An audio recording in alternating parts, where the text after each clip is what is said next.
passe maintenant à Danone. Oui, alors Danone n'a pas profité également de cette situation, encore une fois, de rotation sectorielle qu'on a connue ces 2 dernières semaines. Dossier très solide, en tendance haussière très très forte depuis maintenant, je dirais même plusieurs dizaines d'années. On n'est absolument pas en tendance baissière sur des unités de temps long terme. On a construit un socle sur cette zone des 50 €. On est toujours dans une phase de range.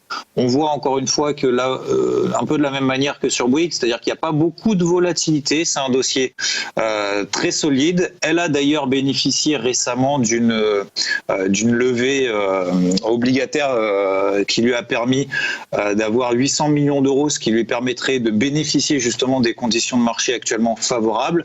Ça lui permet d'accroître sa flexibilité financière, de réduire et d'optimiser plutôt ses coûts, d'allonger la maturité de sa dette.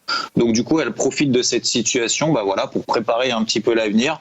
Donc Danone, rien d'exceptionnel, mais ça reste un dossier très qualitatif. Si jamais on voit une petite phase de consolidation qui se met en place, pourquoi pas sur les indices au cours de ces prochains jours, voire semaines, elle tiendra très probablement cette zone des 60 €. Donc pas d'ambition très très forte, mais un dossier qualitatif à suivre avec cette zone des 65 € qui à très court terme correspond à une zone de résistance comme vous voyez sur le graphique.